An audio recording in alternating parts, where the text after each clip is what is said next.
बिस्मिल्लाहिर्रहमानिर्रहीम। अस्सलाम वालेकुम नाज़रीन, मैं हूं सैयद अनवारुल हसन और आप देख रहे हैं प्रोग्राम सच के साथ बराह रास्त पीटीवी न्यूज़ इस्लामाबाद स्टूडियो से। नाज़रीन, वज़ीर-ए-आज़म इमरान खान ने अपने तमाम वफाकी वज़रा को खिताब करते हुए वाज़ेह पैगाम दिया है कि वज़ारतें बेहतर परफॉर्मेंस करें, अगर नहीं करेंगी तो फिर हमारी गवर्नेंस पर सवाल उठेंगे।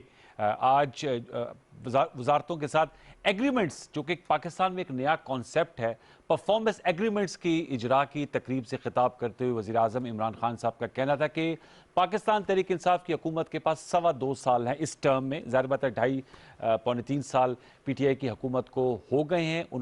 उनका ये कहना था कि अब कोई उज़र नहीं माना जाएगा और परफॉर्म करना होगा, डिलीवर करना होगा। उन्होंने ये भी कहा कि हुकूमतों को तैयारी करने के लिए वक्त मिलना चाहिए। अपनी हुकूमत के हवाले से उनका कहना था कि जब 2018 में इलेक्शंस हुए, उसके बाद से लेकर हुकूमत बनने तक 18 अगस्त 2018 को जब प्राइम मिनिस्टर इमरान खान साहब ने हल्फ उठाया तो इत्तेहादी एक कोलिशन गवर्नमेंट बनी थी और नंबर्स पे फोकस था।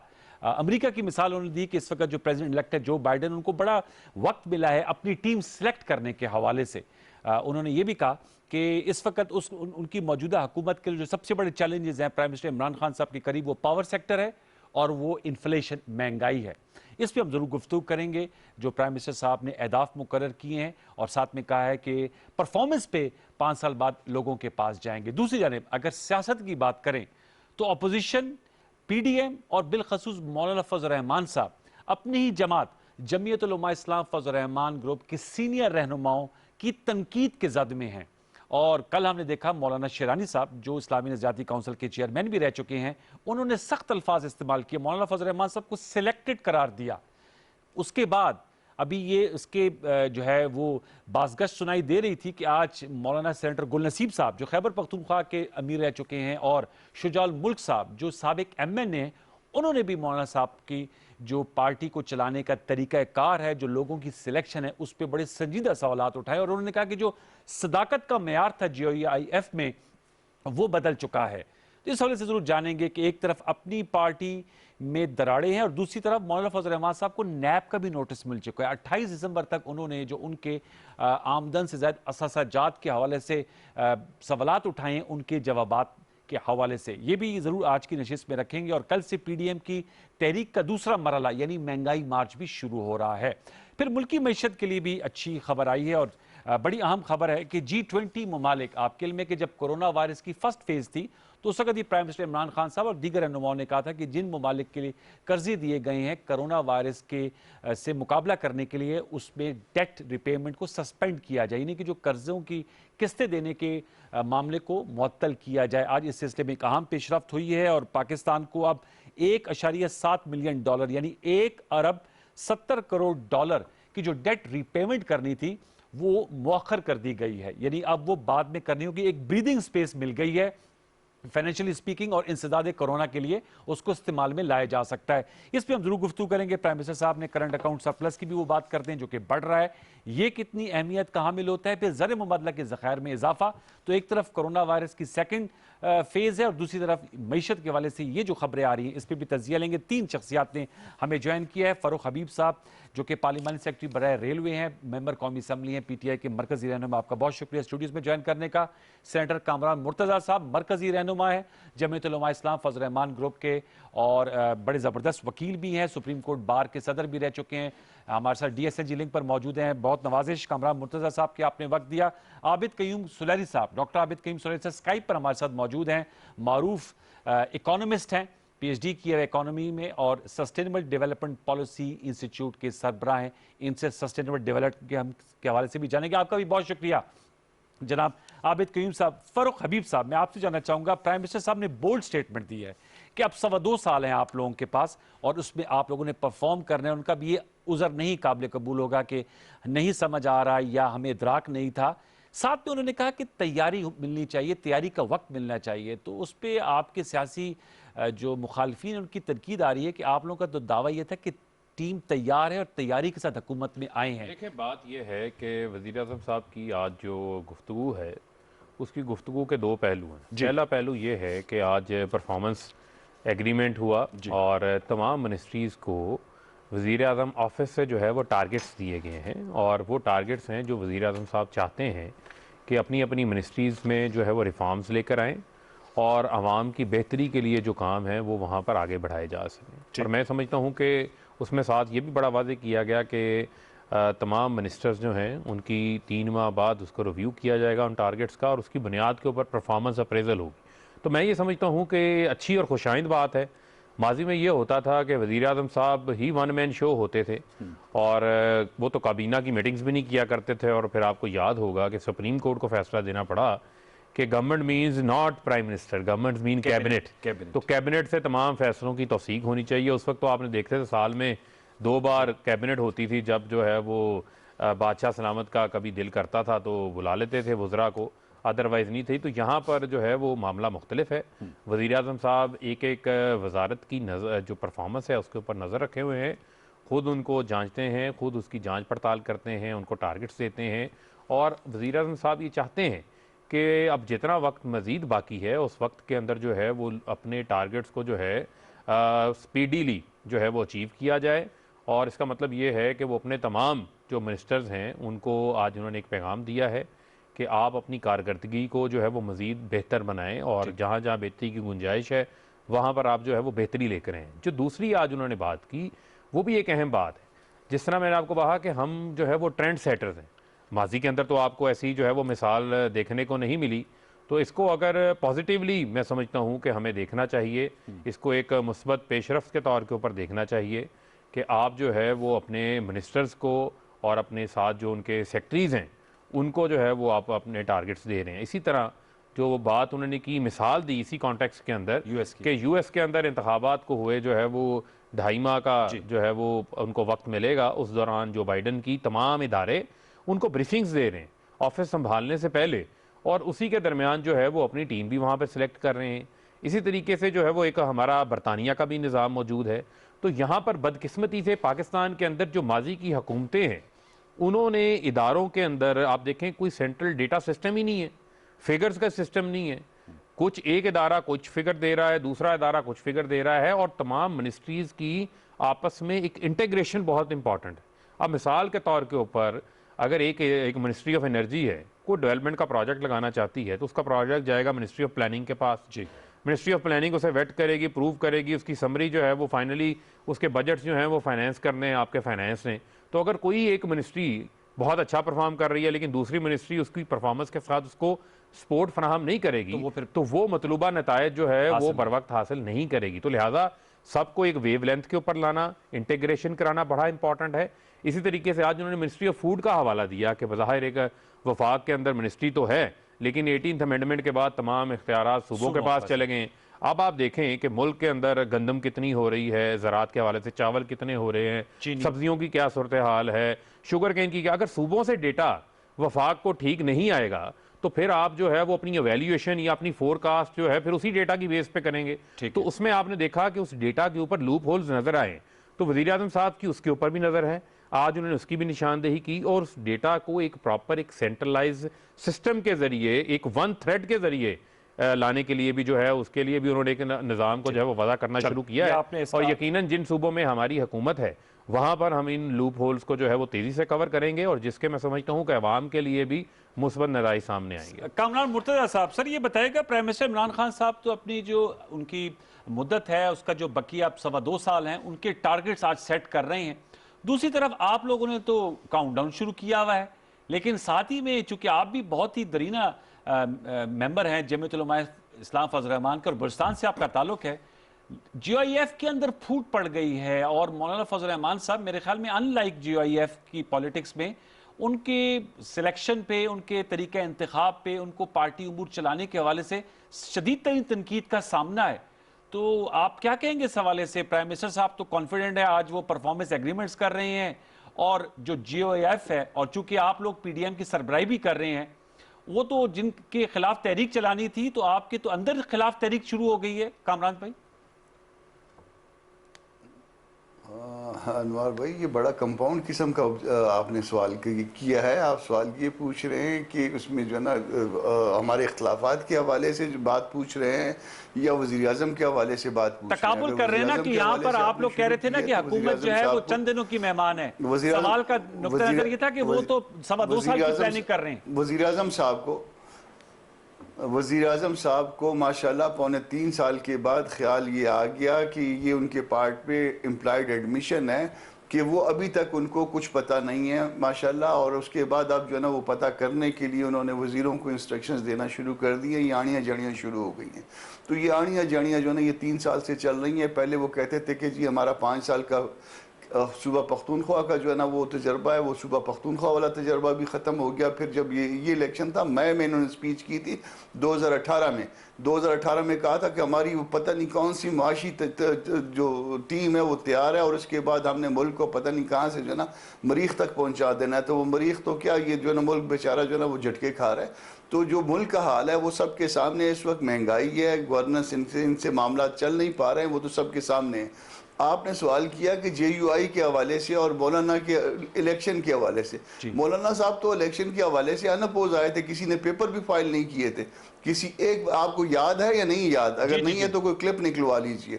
एक शख्स ने उनके सामने पेपर फाइल नहीं किए थे।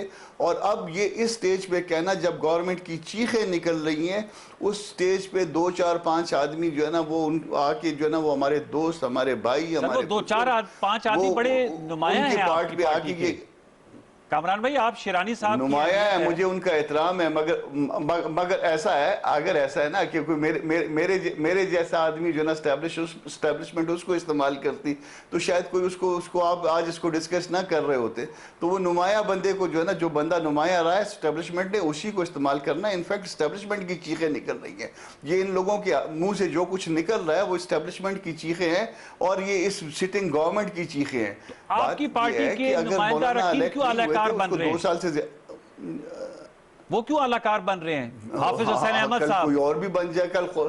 देखिए ना, मैं तो अनवार, मैं अपने सामान का जिम्मेदार हूं। मैं दूसरों के लिए नहीं कह सकता कि वो क्यों अलाकार बन रहा है। हर आदमी ने अपनी कब्र में जाना है, हर आदमी ने अपना जवाब देना है, हर आदमी ने पहले पब्लिक को जवाब देना है, हर आदमी ने पहले अपने ज़मीर को जवाब देना है, उसके बाद जाके अल्लाह को जवाब देना है। तो इस वक्त मसला ये है कि चूंकि मौलाना जो है एक थ्रेट बने हुए हैं स्टैब्लिशमेंट के लिए, तो स्टैब्लिशमेंट जो है ना उस थ्रेट को जो है ना वो कम करने के लिए जो है ना हमारे अपने लोगों को इस्तेमाल कर रही है। उनके स्टैब्लिशमेंट का ये तरीका वारदात रहा है, हमेशा से करती आई है, आज भी कर रही है, आइंदा भी करेगी। नून के साथ अभी आपने रिसेंट पास में देखा ना, उनके लोगों को भी।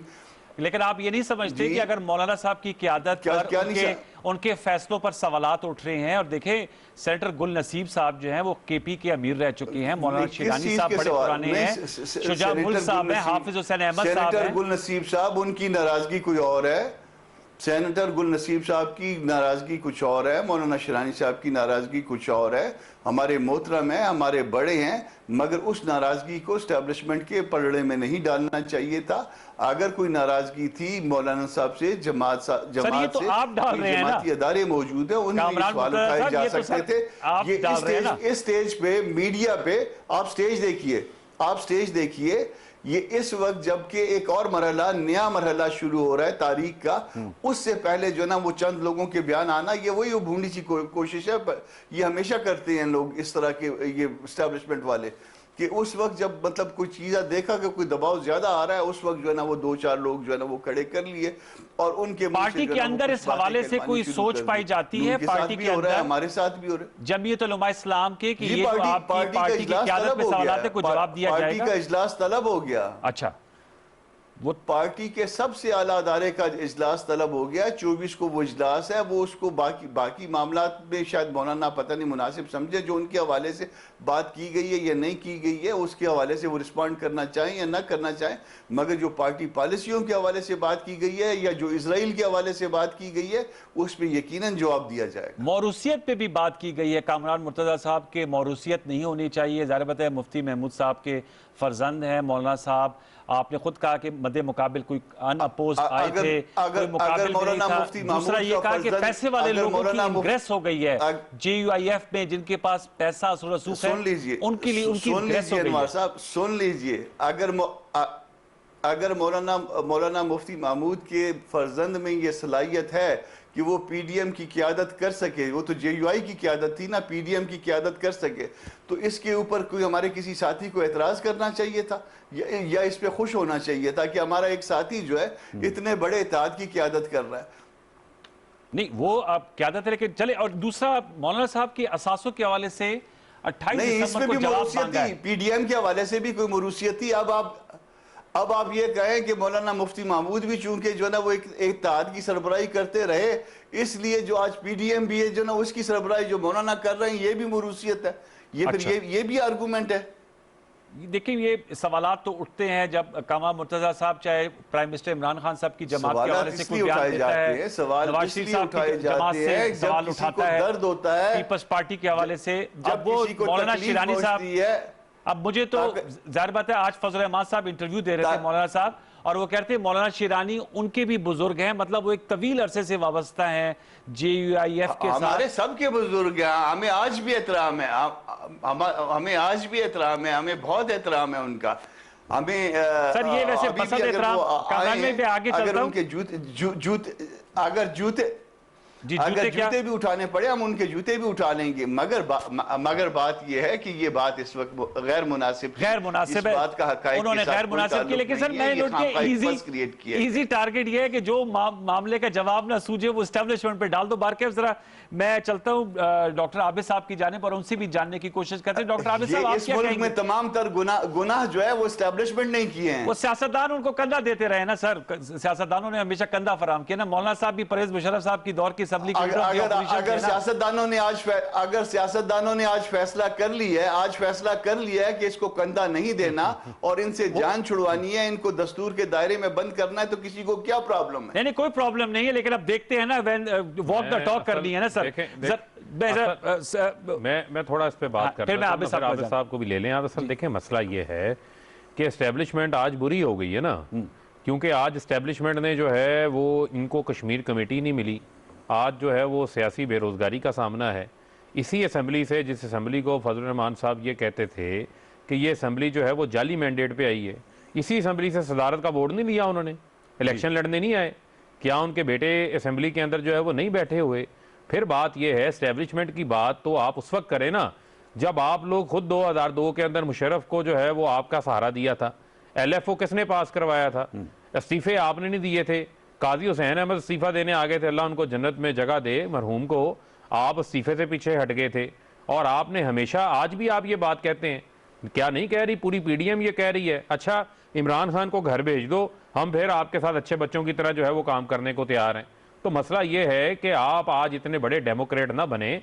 सबको पता है कि आप लोग जो हैं वो कहाँ पर सियासत करते रहे हैं और कहाँ पर आपकी नज़रें हैं। असल मसला ये है कि आज सबको ये फिक्र लाक है कि हम सब जो है वो जेल जाएंगे, क्योंकि सब ने करप्शन की हुई है।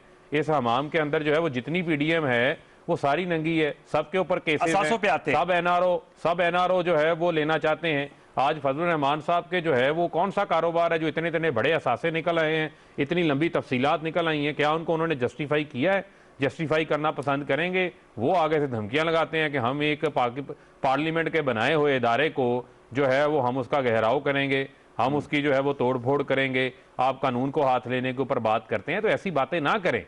मैं ये समझता हूं कि इस मुल्क के अंदर अगर आप इक्तदार में भी रहे हैं तो जो ही इक्तदार में होता है उसको अकाउंटेबल भी होना पड़ता है, ठीक, उसकी जो है वो अकाउंटेबिलिटी भी उतनी ही सख्त होनी चाहिए। ये तो आप एग्री करेंगे। ये अंधेर नगरी चौपट राज नहीं हो सकता। आप सुप्रीम कोर्ट के खुद भी सदर भी रहे हैं बार के, ये तो sir you have to submit before the law. मैं आता हूं उस पर, जरा मैं आबिद क्यूम साहब का एक पॉइंट ऑफ व्यू भी ले लूं। आबिद क्यूम से सर आप बताइएगा, ये जो परफॉर्मेंस एग्रीमेंट्स हुए हैं, आप इस इनिशिएटिव को कैसे देखते हैं? आपने दो बयानिए सुने, फरूख हबीब साहब और कामरान मुर्तजा साहब का। मैं आपका जानना चाहूंगा, ये जरा अच्छी वेकअप कॉल है फॉर द मिनिस्ट्रीज, इस हवाले से बताइएगा। और इकोनॉमी इन्फ्लेशन के हवाले से भी प्राइम मिनिस्टर ने कहा उनके लिए सबसे बड़ा चैलेंज है, क्या कहेंगे आबिद कयूम साहब? देखिए, इकोनॉमी जो है वो ना सिर्फ पाकिस्तान में इस वक्त एक चैलेंज है, बल्कि पूरी दुनिया जो है उसको इस पेंडेमिक के बाद एक ग्लोबल रिसेशन का सामना है। पाकिस्तान इस हवाले से अभी भी बेहतर है। ये जो परफॉर्मेंस एग्रीमेंट्स की बात हुई, जी। ये इसलिए जरूरी था कि हम सब हमेशा टर्नओवर प्रोटेक्शन की बात करते हैं, स्पेशली ब्यूरोक्रेसी के लिए, कि ब्यूरोक्रेसी जो है उसको अपना टर्नओवर पूरा करने की इजाज़त मिलनी चाहिए सेक्रेटरीज को। अब जब सेक्रेटरीज को एक टारगेट दे दिया जाए, उनको की परफॉर्मेंस इंडिकेटर्स जिनके अगेंस्ट उनको परफॉर्म करना है, वो KPIs दे दिए जाए तो उनको और उनके मिनिस्टर को, तो फिर ये बड़ा आसान हो जाएगा उसको ट्रैक करना। और उस वक्त अगर किसी ब्यूरोक्रेट का ट्रांसफर होगा जो कि अपने KPI जो है पूरे तरह परफॉर्म कर रहा हो, तो फिर मुझ समेत आप भी इस बात पे उंगली उठा सकेंगे कि जी फलां साहिब या साहिबा जो है उनकी कारकर्दगी तो आपको मार्क थी, उनको क्यों ट्रांसफर किया गया। और अगर किसी को नहीं किया जाएगा तो वहां पे भी हम बात कर सकेंगे। तो ये एक ऐसा इनिशिएटिव है जो मेरा ख्याल है कि बहुत शुरू में ले लिया जाना चाहिए था, देर आए दुरुस्त आए, और शायद ये एक थोड़ा सा बेहतरी की तरफ ले जाए इस वक्त जो गवर्नेंस सिस्टम जो कि अक्सर इस वक्त तनकीद का निशाना बना रहता है। आबिद भाई, अपोजिशन का कहना है कि मईशत के हालात अच्छे नहीं हैं। प्राइम मिनिस्टर इमरान खान साहब कह रहे हैं कि करंट अकाउंट डेफिसिट सरप्लस में बदल गया, ज़र मुबादला के ज़खायर बढ़ रहे हैं। आज खबर आई है, कल मुआहदात हुए हैं 19 बायलैटरल जो क्रेडिटर्स थे, जो हमारे जिन्होंने कर्ज दिए हुए थे, उनमें पेरिस है, उनमें चाइना है, उनके साथ मुआहदा हो गया है और एक पाकिस्तान को ब्रीदिंग स्पेस मिली है। तो एक तरफ ये खबरें हैं, दूसरी तरफ अपोजिशन जो है वो कह रही है कि हुकूमत के खिलाफ तहरीक और कोविड-19 की सेकंड फेज़ है। किस तरह एवेल्युएट करते हैं इकोनॉमिक परफॉर्मेंस को in the wake of covid second phase? पहले तो मैं ये देखना है कि इस कोविड में फर्स्ट फेज में और अब सेकंड फेज में कौन सी चीजें ऐसी हैं जिन्होंने कि इकोनॉमी को चलते रखा। और दो तीन चीजें जो है उनको हम गिनवा सकते हैं। पहला वाला जो तो स्मार्ट लॉकडाउन की पॉलिसी, उस पर कुछ कंफ्यूजन भी थी शुरू में, लोगों ने तनकीद भी की, लेकिन जो टेक्सटाइल के ऑर्डर आपके पास डाइवर्ट हुए बांग्लादेश से और इंडिया से, और जो इकोनॉमी यहाँ पे चलती रही धीरे धीरे, उससे साबित किया कि स्मार्ट लॉकडाउन की पॉलिसी जो है वो हमारी बेहतर थी और अब इसको ग्लोबली अप्रिशिएट किया जा रहा है। दूसरे दो तीन चीजें जिन्होंने कि इकोनॉमी को सहारा दिए रखा इस पूरे साल में, वो हमारी इकोनॉमिक और फाइनेंशियल पॉलिसीज थी, स्पेशली स्टेट बैंक की पॉलिसी जिसमें इंटरेस्ट रेट का एकदम से नीचे आना, उसके बाद एक टेम्पररी रीफाइनेंसिंग फैसिलिटी जो है वो इंडस्ट्री को फ्राहम करना, जो कैपिटल था असल जर उसकी पेमेंट जो है उसको डेफर करना लोन्स पे, और इंडस्ट्रीज को लोन देना कि अपने वो लोगों को फारिग ना करें बल्कि बैंक से लोन ले लें और उनको जॉब पे रखें। इसी तरीके से इलेक्ट्रिसिटी के टैरिफ जो हैं उनकी पीक आवर्स और ऑफ पीक आवर्स की डिस्टिंक्शन खत्म करना। तो ये बहुत सी ऐसी चीज़ें जो हैं वो चलती रही हैं जो कि लाइवलीहुड्स और इंडस्ट्री के लिए बेहतर थी। इसी तरीके से अगर हम सोशल प्रोटेक्शन को देखते हैं, एहसास प्रोग्राम को देखते हैं, तो वहाँ आपको नज़र आता है कि वो लोग जो कि किसी रोज़गार के धारे में डायरेक्ट वाबस्ता नहीं हो पा रहे थे, उनके लिए भी हुकूमत ने एक बेल आउट पैकेज दिया अपनी बसात के मुताबिक। अब हैविंग सेड इट, ये सारी चीज़ें जो है इसकी वजह से आपको कुछ इशारे बेहतर नजर आए, कुछ कोविड की वजह से इशारे इस तरह भी बेहतर नजर आए कि अगर आपकी इंपोर्ट कर्टेल हो गई है तो जाहिर आपको करंट अकाउंट सरप्लस जो है वो मिलेगा। फाटफ की जो हम कर रहे हैं अपने लॉस को ठीक, उसकी वजह से हमारी रेमिटेंसेस जो कि पहले बहुत सी इनफॉर्मल चैनल से आती थी, जब वो फॉर्मल चैनल से आना शुरू हुई तो आपको रेमिटेंसेस जो है उसमें भी इजाफा नजर आ रहा है। बट हैविंग सेड इट, ये साल ऐसा नहीं कि जिसमें हम GDP या फिस्कल डेफिसिट या करंट अकाउंट इनकी बात करें। ये साल जो है ये अनयूजुअल साल है। गो के पाकिस्तान के जो इशारे हैं वो मुस्बत है, लेकिन खुदा न खास्ता अगर ये मनफी भी हो तो मैं इसको इसलिए इग्नोर कर दूंगा कि इस वक्त देखना ये है कि हुकूमतें और हुकूमत पाकिस्तान वो किस तरीके से अपनी पब्लिक हेल्थ इंफ्रास्ट्रक्चर को बेहतर बना रही है, किस तरीके से सोशल प्रोटेक्शन जो है उसको मजबूत बना रही है, और किस तरीके से वो लाइवलीहुड को चला रही है। और अगर इन तीन जो फ्रंट्स हैं उस पर गिलास आधा भरा हुआ है तो फिर शायद हमें थोड़ी देर के लिए जो आधा खाली गिलास है उसको इग्नोर करके ये देखना है कि आज के डेफिसिट अगर वो ह्यूमन इन्वेस्टमेंट कैपिटल बिल्डिंग में काम आ रहे हैं तो वो हमारे फ्यूचर की इन्वेस्टमेंट है, और वो जब कोविड की थोड़ी सी नॉर्मेलिटी आती है तो उस वक्त इकोनॉमी को बाउंसिंग बैक करने में बहुत हेल्प करेंगे। ओके, मैं इस पे एक छोटा सा कमेंट आपसे ले लेता हूँ। मुझे ज़रूर बताइएगा कि जो $1 अरब 70 करोड़ का जो अब डेट रिपेमेंट में हमें छूट मिली है, इससे आप समझते हैं ये जो इंडिकेटर्स आपने बताए हैं, पब्लिक हेल्थ की बात की, लाइवलीहुड की बात की, ये इसमें करामत साबित हो सकते हैं? ये देखिए, इसका आपको फायदा ये होगा कि आपके पास जो फॉरेन एक्सचेंज रिजर्व्स है वो महफूज रहेंगे। ठीक है। फॉरेन एक्सचेंज रिजर्व महफूज रहेंगे, आपकी करेंसी स्टेबल रहेगी और उसके बदले आप कर क्या सकेंगे। अभी हमें गंदम इंपोर्ट करना पड़ी, वो डॉलर्स में कर रहे हैं। कल को हमें कॉटन यार्न इंपोर्ट करना पड़ेगी, क्योंकि कॉटन की क्रॉप जो है वो ठीक नहीं हुई। टेक्सटाइल के ऑर्डर मीट करने के लिए वहां पे डॉलर चाहिए होंगे, हमें वैक्सीन चाहिए होगी, वहां पे डॉलर चाहिए होंगे। तो ये डॉलर का जो आपके पास थोड़ा सा कुशन मिला है, इसको आप आवाम के लिए सर्व कर सकते हैं, खा वो गंदम की शक्ल में है, वो कपास की शक्ल में है, या वो वैक्सीन की शक्ल में है।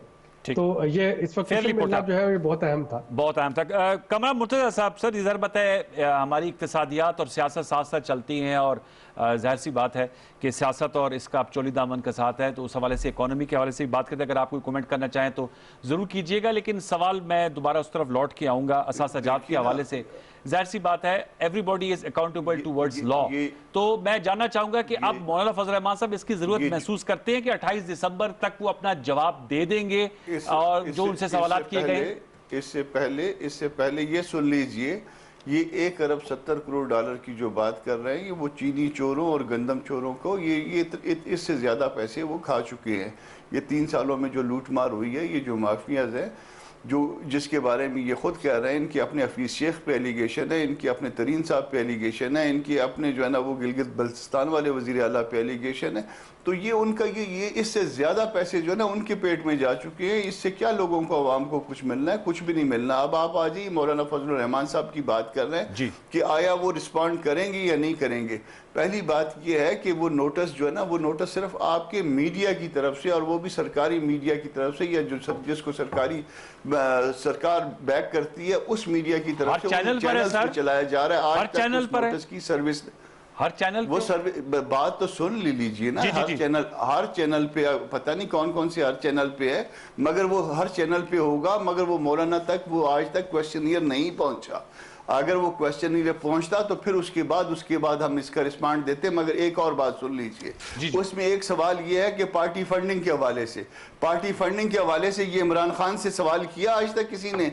नैब वालों को ये ख्याल आया कि उनका केस कितने अरसे से पेंडिंग है और उनकी पार्टी फंडिंग का कहां से आई, या ये बात जो है ना वो उनके डोमेन में फॉल करती है या नहीं करती है? वो अंटिशेंट मार रहे हैं, वो बेचारा मजबूर है। चेयरमैन नैब, वो जिस तरह से उसकी डोरी हिलाते हैं, वो उस तरह की डोरी हिलती जाती है। ये हमारे कौमी अदारों का हाल रह गया है, तो फिर अब क्या करें? अच्छा, आपने कहा कि सरकारी मीडिया की आपने बात की थी, कमीशन का है। एक मिनट कमरा साहब, आपने सरकारी मीडिया की बात की। वफाकी वजीर अली अमीन गंडापुर साहब ने पीआईडी में प्रेस कॉन्फ्रेंस की, पीटीवी नहीं, पीआईडी में अली अमीन गंडापुर फेडरल मिनिस्टर ने सवाल भी उठाए। सर जी, सवाल उसने भी उठाए ना, उस बेचारे को तो जाती मसाइल है बहुत सारे हवालों के साथ।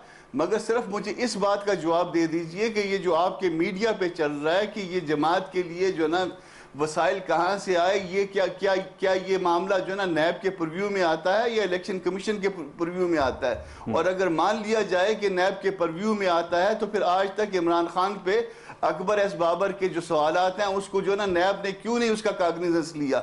ये आपको जो ना वो आधे लोग जो ना, आप एक आंख से काने हैं क्या, जो आपको आधे लोग नजर आते हैं और आधे लोग नजर नहीं आते हैं? अगर आप नहीं समझते कि पीटीआई को भी जवाब देना चाहिए और जेयूआईएफ को भी जवाब देना चाहिए?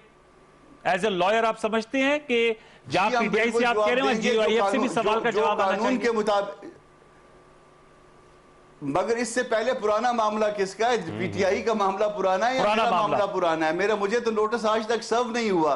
एक मामला जो पहले 3-4 साल से पेंडिंग है, उसके ऊपर तो कोई जवाब ले लेते हैं। फरूख साहब रिप्रेजेंट करते रहे पीटीआई को, जवाब ले लेते हैं। फरूख साहब, आप फॉरेन फंडिंग केस का जवाब देखें, बात यह है कि कामरान साहब हमारे काबिल एहतराम है, लेकिन उनकी अपनी बात के अंदर मुझे अभी ताज़ाद मालूम हुआ। एक तरफ वो कह रहे हैं कि हमें नोटिस नहीं मिला और मौलाना फजल रहमान को कोई नोटिस मसूल नहीं हुआ, कोई सवालनामा मौलाना साहब को मसूल नहीं हुआ। दूसरी जानिब जो है वो ये भी बता रहे हैं कि नैब उनसे पूछ रहा है कि अपनी पार्टी फंडिंग के बारे में बताएं। तो ये तो एक मुझे बहुत बड़ा तजाद जो है वो उनकी अपनी गुफ्तगू के अंदर नज़र आ रहा है। एक तरफ नोटिस नहीं मिला, सवालनामा नहीं मिला, दूसरी तरफ वो कह रहे हैं कि नैब हमसे सवाल भी पूछ रहा है। तो ये मेरी समझ से बालातर है। दूसरी बात यह है जो पार्टी फंडिंग का मामला है, कामरान मुर्तज़ा साहब खुद कानूनदान हैं, देखें, जो हमारा इलेक्शन का एक्ट है उस 2002 का हो या 2017 का हो, वो तमाम पॉलिटिकल पार्टीज़ को जो है वो पाबंद बनाता है कि उन्होंने अपने सर्टिफाइड गोशवारे जो हैं वो पार्टीज़ के असासे और जो आपकी पार्टी के अंदर आपकी इनकम और आपकी एक्सपेंडिचर की जो स्टेटमेंट है वो आप इलेक्शन कमीशन में जमा करवाते हैं। ठीक। और कानून के मुताबिक इलेक्शन कमीशन ने तमाम पॉलिटिकल पार्टीज़ की उन स्टेटमेंट्स को जांच पड़ताल करनी है। लेकिन बदकिस्मती से गोशवारे जमा तो होते हैं लेकिन उनकी जांच पड़ताल नहीं होती।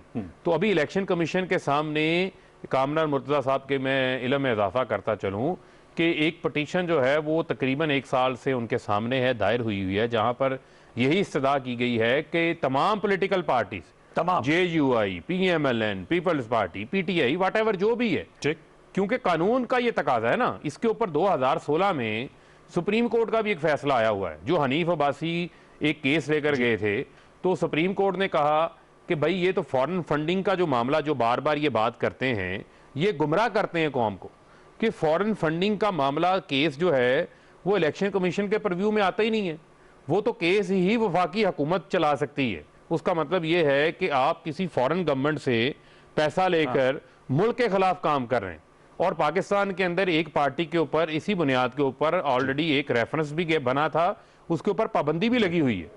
वो रेफरेंस जो है वो इलेक्शन कमीशन के पास नहीं जाता, वो रेफरेंस फिर सुप्रीम कोर्ट के पास जाता है वाया स्पीकर। तो ये फॉरेन फंडिंग का तो मामला ही नहीं है। इसी तरह पीपल्स पार्टी को भी जवाब देना है, PMLN को भी जवाब देना है, उनके केसेस भी हैं, वो अपना जवाब नहीं दे रहे, JUI भी अपना जवाब नहीं दे रही। जो दूसरी बात है, मैं वो बार बार का बात कर रहा हूं, देखें चाहे मैं हूं चाहे आप हैं, हम तो जो है वो कामरान साहब सेनेटर हैं, ये पार्लियामेंट का हिस्सा है, सेनेट का हिस्सा है, मैं नेशनल असम्बली का हिस्सा हूं। हम कानून बनाने वाले हैं, कानून पास करने वाले हैं, हमारी ज्यादा सख्त अकाउंटेबिलिटी है, ज्यादा सख्त जिम्मेदारी है। 62-63 जो है वो हमारी क्वालिफिकेशन डिस्क्वालिफिकेशन के मुतालिक है। हमने तो सच बोलना है।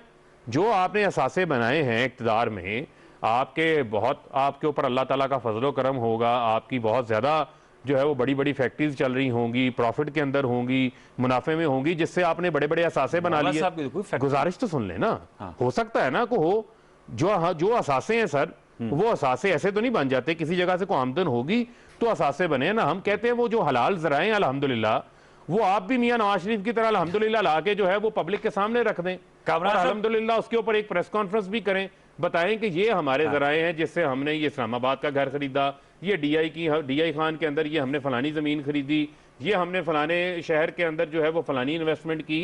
तो वो तमाम ज़राए जो हैं वो आप भी सामने रख दें और आप जो इदारा आपसे सवाल पूछ रहा है आप उसको मुतमिन कर दें। अगर आपके हाथ पांव इतने साफ हैं और इतने मामला साफ शफाफ हैं तो इससे घबराने की क्या जरूरत है? अगर चोरी नहीं की तो फिर डर किस बात का है? जी, इस बुनियादी सवाल है इस चीज। ये मैं बुनियादी सवाल के साथ एक छोटे सा वक्फा लूंगा। कामरान साहब मुझे मालूम है आप इसका जवाब देंगे, मैं आपका लौट के आऊंगा। आबिद साहब से भी हमने उस हवाले से थोड़ी सी इकोनॉमी के हवाले से भी बात करनी है। व्यूअर्स एक छोटा सा वक्फा लेते हैं, वक्फे में दोबारा लौट के आते हैं, हमारे साथ रहिए।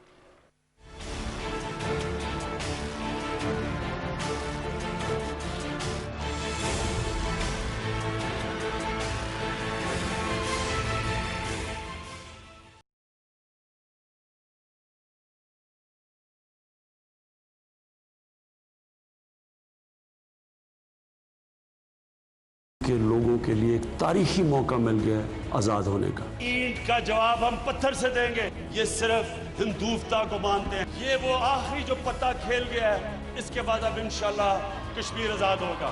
मैं मगरब को बड़ी अच्छी तरह जानता हूँ, उन लोगों को हकीकत का नहीं पता जो कश्मीर के लोगों से हो रहा है। अब सारी कौम ने कश्मीर के लोगों के साथ खड़ा होना है। हर दुनिया का फोरम के ऊपर हम जाएंगे। पाकिस्तान तो अब हर हद तक जाएगा। मैं कश्मीर का एम्बेसडर बनूंगा। It's inhuman. It's violation of every humanitarian right of the people of Kashmir. 100,000 have lost their lives. They have lost fear of death. At least lift the siege.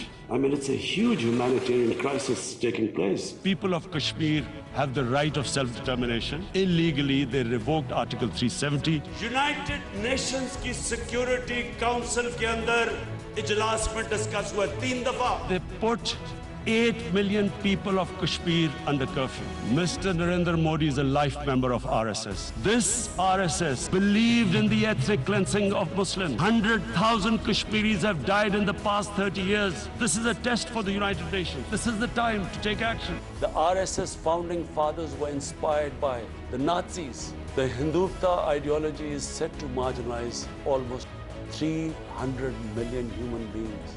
The government and people of Pakistan are committed to standing by and supporting their Kashmiri brothers and sisters. The international community must investigate these grave violations. Changing demographic structure of occupied territory is a war crime.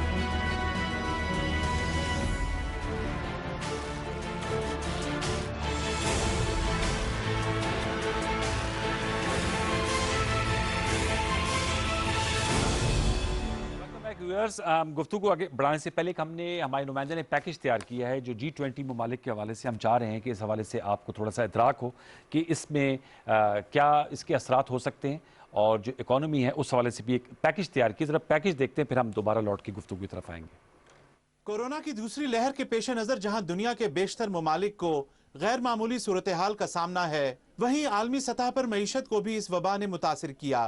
Pakistan उन चंद खुशकिस्मत ममालिक में से एक है जहां हुकूमत की बरवक्त और दलेराना हिकमत अमली के बाइस वबा की पहली लहर के दौरान न सिर्फ कोरोना के फैलाव को मौसर अंदाज में रोका गया, बल्कि स्मार्ट लॉकडाउन के जरिए मईशत का पहिया भी रवा रखा गया ताकि बेरोजगारी और भूख जैसे चैलेंजेस का मुकाबला किया जा सके। वजीर आजम इमरान खान की जेर क़यादत हुकूमत की मस्बत माशी पॉलिसियों के तसलसल के बाइस इक्तसादी आशारिये बेहतरी की जानिब गामजन हैं। मुल्क में कोरोना की दूसरी लहर के बावजूद माशी सरगर्मियों और कारोबारी तबके की बहाली के लिए किए गए इकदामात के हौसला अफजा नताइज सामने आ रहे हैं। वजीर आजम ने अपने एक ट्वीट में कौम को खुशाइंद खबर से आगाह करते हुए कहा कि करंट अकाउंट नवंबर के दौरान भी $447 मिलियन सरप्लस रहा। वजीर आजम का कहना था कि गुज़िश्ता माली साल के $1.7 अरब के खसारे की बजाय करंट अकाउंट इस साल अब तक $1.6 अरब सरप्लस हो चुका है। उनका कहना था कि स्टेट बैंक का ज़र मुबादला $13 अरब के साथ गुज़िश्ता 3 साल की बुलंद तरीन सतह पर है। कोरोना की सूरत हाल के बावजूद वजीर आजम की जानिब से कारोबारी तबके खसूसन छोटे और दरमियाने दर्जे की सनतों के लिए भी खसूसी मराद दी गई। टेक्सटाइल, सीमेंट और तामीराती शोबे में हौसला अफजा नताइज सामने आ रहे हैं। मुल्क की माशी सूरत हाल में बेहतरी की बुनियादी वजूहात इखराजात जारिया और दरामदात में कमी और बैरून मुल्क से तरसीलात ज़र में इजाफे की वजह से करंट अकाउंट खसारे में नुमाया कमी है। जी, आपने हमारे रिपोर्टर की ये पैकेज सुना, देखा, बल्कि आबिद क्यूम साहब, सर कैसे बिल्डअप किया जा सकता है ये जो मुस्बत सूरत हाल बन रही है, how we can build on it, सवाल ये है, मैं आपसे जानना चाहूंगा आबिद क्यूम साहब। देखिए अनवार, इस पे 3 फैक्टर्स हैं जो कि 2021 में बड़े इंपॉर्टेंट होंगे जी। पहला जो है वो तो ये है कि वैक्सीन जो है वो कितनी जल्दी पाकिस्तान को अवेलेबल होती है, ठीक, ताकि ये जो एक अनसर्टेनिटी बीमारी के हवाले से है इस पे थोड़ा सा काबू पाया जा सके। कितनी जल्दी अवेलेबल होगी और कितनी जल्दी उसको आप एक पॉपुलेशन का जो एक मेजर हिस्सा है उसको लगा सकेंगे। दूसरा और इम्पोर्टेंट इसमें एस्पेक्ट जो है वो ये बनता है कि जो अगला साल है उसमें हमारी जो अगेन एग्रीकल्चर किस तरह से परफॉर्म करती है।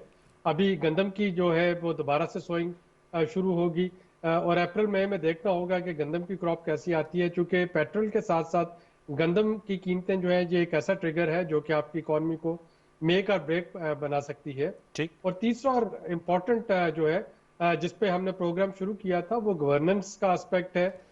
वजारतों की कारकर्दगी, वजीरों की कारकर्दगी, सेक्रेटरीज की कारकर्दगी, ब्यूरोक्रेसी जो है क्या वो पोलिटिकल विजन के साथ चलती है या नहीं चलती, चल सकती है या नहीं चल सकती।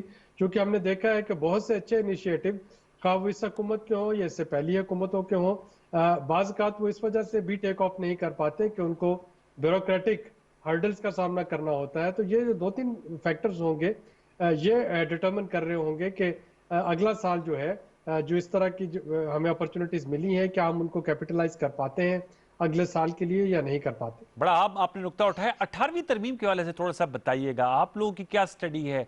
इससे बहुत से इख्तियारात जो हैं उस सूबों को गए हैं, जाहिर बात है कंसेंसस से ये बिल पास हुआ, एक कानून बना, लेकिन इसमें ये जो आप बता रहे हैं गवर्नेंस है, जाहिर बात है फेडरल गवर्नमेंट की अपनी गवर्नेंस है, लेकिन जो हमारे ज़्यादा अवाम है वो सूबों में बसते हैं, और ज़्यादा पावर्स और ज़्यादा जो लाइन मिनिस्ट्रीज हैं वो सूबों को डिवॉल्व हो गई हैं, तो इससे मामलात को कैसे बेहतर किया जा सकता है? आबिद कयूम साहब, इस पर कोई स्टडी आप लोगों ने की? देखिए, इस पे हमारा मौकफ ये है कि इसको पोलिटिसाइज किए बगैर हमें 18वीं तरमीम को 10 साल पूरे होने पे थोड़ा सा एक असेसमेंट, ऑब्जेक्टिव असेसमेंट करनी होगी कि सूबों को इख्तियारात मिलने के बाद कौन सी है उसमें प्लस पॉइंट्स रहे, किस सूबे में कहाँ पे वीकनेसेस रही और उन वीकनेसेस को कैसे इम्प्रूव किया जा सकता है। इस वक्त दो स्कूल ऑफ थॉट है, एक जो है वो ब्लाइंडली 18वीं तरमीम के तहत होने वाली हर चीज को हमायत कर रहा है, दूसरा जो है वो 18वीं तरमीम के तहत होने वाली हर चीज को ब्लेम कर रहा है। लेकिन इसका एक जब तक ऑब्जेक्टिव एनालिसिस ना किया जाए, और 10 साल जो है मेरा ख्याल है किसी भी सिस्टम के पूरे होने के बाद एक काफी इंपॉर्टेंट माइलस्टोन बन जाता है कि यहाँ पे रुक के हम मिड कोर्स असेसमेंट करें और उसके मुताबिक जहाँ जहाँ पे सूबों को कैपेसिटी चाहिए, अगर उनको रिसोर्सेज चाहिए, अगर आप ये समझा जा सकता है कि आईपीसी का रोल जो है वो बेहतर बनाना है, इंटर प्रोविंशियल कोऑर्डिनेशन मिनिस्ट्री का या काउंसिल ऑफ कॉमन इंटरेस्ट का, तो उन चीजों की तरफ देखा जाए ताकि सिस्टम को आगे की तरफ चलाया जाए। कामरान साहब से भी पूछते थे जी, आपने आम नुक्ता उठाया। कामरान मुर्तजा साहब, आप बताइएगा, क्यों ज़ाहिर बात है ये कानून साजी हुई है, इससे सूबों को इख्तियारात भी मिले, माली वसाइल भी ज्यादा डाइवर्ट हुए, इसका फायदा उठा सकी सूबाई हुकूमतें? कामरान मुर्तजा साहब, उनके पास वो नहीं थी, वो कॉम्पिटेंस नहीं थी कि एटलीस्ट एक दो सूबों में आप कह सकते हैं कि उनके पास जो है ना वो उसका फ़ायदा नहीं उठा सके। मगर इसके साथ साथ जो है वफाक की बदनीयती भी एक आध जगह पे शामिल रही। ये नहीं मैं कह रहा कि इस हुकूमत की, मतलब हर हुकूमत की रही। ये मामला जो ना जो डिवॉल्व होते हैं, ये बाकायदा एक नजरिया है ना कि मतलब डिसेंट्रलाइज करो, डिसेंट्रलाइज करके लोगों के घरों तक इख्तियारात लेके ले जाओ। ये इख्तियारात सिर्फ सूबों तक नहीं ले जाने होते, बल्कि इनको लोगों के शहरों तक और उनके म्यूनिसिपल्स तक लेके जाना होता है, उनके गाँव तक, छोटी छोटी जगहों तक जो है ना वो इख्तियारात लेके जाना होता है। अब हुआ क्या कि इख्तियारात सूबों को दिए, बाद सूबों के पास जो है ना वो उनके पास वो एक्सपर्टीज नहीं थी कि वो उससे फ़ायदा उठा सकते हैं। अब तक जो है ना वो बहुत सारे मामला अटके हुए हैं और वो उसको हमने अभी तक सेटल नहीं किया। मगर इसके साथ साथ एक और मसला हमने पैदा कर दिया, हमने जो ना बल्दियाती निज़ाम को जो ना उसका बुरा हशर कर दिया और अल्टीमेटली जो है ना आप देख रहे हैं कि साल डेढ़ साल से जो है ना बल्दियाती अदारों का ही वजूद नहीं है। तो ये जो है ना हमारे यहाँ जो इस तरह के प्रॉब्लम है वो इस डिसेंट्रलाइजेशन को जो है ना उसमें रुकावटें बनते हैं। डिसेंट्रलाइजेशन जो है ना आप जैसे मुल्कों का, हमारे जैसे मुल्कों का, हमारे इस प्यारे जैसे मुल्कों का ये मसला है। यहाँ पे मुख्तलिफ सूबे हैं, मुख्तलिफ तरह के लोग रहते हैं। जब तक आप इख्तियारात जो है ना वो सूबों के हवाले और फिर सूबों से आगे नहीं करेंगे, उस वक्त तक ये मुल्क जो है ना उसमें चलने में जो है ना मुश्किलात का शिकार रहेगा। तो इसलिए ये मजबूरी है ये इख्तियारात दे के और फिर आप आगे मामलात को लेके चलते। अच्छा कामरान भाई, ये बताया कि सेनेट के इलेक्शंस के हवाले से, तरीक़ेकार के हवाले से भी आप भी सेनेट ऑफ पाकिस्तान के रुकन रह चुके हैं। बेहतर नहीं है अगर ओपन बैलेट या तरीका इंतखाब जो है उसमें शफाफियत के लिए मैं अटॉर्नी जनरल साहब को सुन रहा था, ओपन बैलेटिंग अगर हो जाए। जी जी, वो ऐसा है कि ओपन बैलेटिंग जो है ना वो बाज़ जगह पे हो सकती है, मगर जहाँ पे दस्तूर की कदगन ना हो। दो आर्टिकल्स को हमने देखना है, उसको पढ़ना है। आर्टिकल 226 दस्तूर के, उसको पढ़ना है, जहाँ पे सिर्फ दो ओकेजन है जहाँ पे जो है ना वो ओपन इलेक्शन हो सकते हैं। इसके अलावा बाकी सारे सीक्रेट बैलेट है। और इसके साथ आपने 59(2) को भी पढ़ना है दस्तूर के। 59(2) को जब पढ़ेंगे तो वो मुतनासिब नुमाइंदगी के तहत इलेक्शन है, सिंगल ट्रांसफरेबल वोट है। अब सिंगल ट्रांसफरेबल वोट ये है कि पहला वोट मुझे दिया आपने, वो मुझे लगा या मुझसे सरप्लस हो गया तो उसने आगे ट्रांसफर होना है। अगर वो जो कॉन्सेप्ट है कि ओपन हो, वो उस तरह से मुमकिन नहीं है, ये कागज पे ही मुमकिन है। इसके लिए अगर फर्ज कर लीजिए इसमें अगर नेक नियति है तो इसमें इस इलेक्शन के गुजर जाने के बाद कोई इसका निज़ाम और तरह से बनाना पड़ेगा। इस मुतनासिब नुमाइंदगी को आप भले ले जाइए, आप उसको बाकी इलेक्शंस के साथ जो है ना उसको अटैच कर दीजिए। जैसे बाकी रिमेनिंग जो है ना वो ख्वातीन की सीटें हैं, अक़लियतों की सीटें हैं, उस तरह से सेनेट फॉर्म कर लीजिए, मगर इस पे सोचना पड़ेगा। ये मैं सिर्फ एक सवाल आपसे फिर मैं फारूक साहब के पास जाऊंगा। ये मुझे बताइए, हमारी लंबा मामला है, बड़ा मामला है, मौजूदा सियासत है, अब इसको भी सर कैसे इसमें से बाहर निकला जा सकता है? हुकूमत कहती है आप लोगों की सियासत बंद गली में चली गई है। मौलाना साहब को मैं सुन रहा था, वो कह रहे थे कि मुज़ाकरात करने ही नहीं है हुकूमत से। हुकूमत जब हट जाएगी उसके बाद हम देखेंगे कि क्या इलेक्टोरल रिफॉर्म्स होती हैं। तो आप भी कॉन्स्टिट्यूशनलिस्ट हैं, फारूक हबीब साहब पार्लियामेंटेरियन है, आबिद कयूम साहब एक बहुत सिविल सोसाइटी के फाल तबके को बिलोंग करते हैं और उसकी नुमाइंदगी करते हैं। सर, ये मामला तो टेबल पे बैठ के हल होते हैं, तो ये मुज़ाकरात से मुसलसल इनकार की क्या वजह है कामरान साहब? उसमें ऐसा है कि अगर तो मामला फेयर और फ्री हो फिर तो उसमें कोई हर्ज नहीं हुआ करता। यहाँ मामला फेयर और फ्री नहीं है। जो वन ऑफ द एलिगेशन है या जो मेन एलिगेशन है, उसमें वो मेन एलिगेशन जो है ना वो कि पूरा इलेक्शन जो है ना वो मैनेवर हुआ था और इसको किसी न किसी तरह से मैनेज किया गया था। भले आप 1 मिनट के लिए कह लीजिए कि ये गलत एलिगेशन है, मगर जब तक आप इस बात पे नहीं आएंगे कि इस बात पे भी जो है ना वो बात हो सकती है कि इलेक्शन मैन्यूवर हुआ है, नहीं इसमें एस्टेब्लिशमेंट का किरदार था, नहीं था, मेरा रेजिग्नेशन इसके नतीजे में आ सकता है, या असम्बली डिसॉल्व हो सकती है, या नए इलेक्शन हो सकते हैं, फिर उसके बाद शायद ये बात इम्कानात में हो, ये मेरी जाती राय है।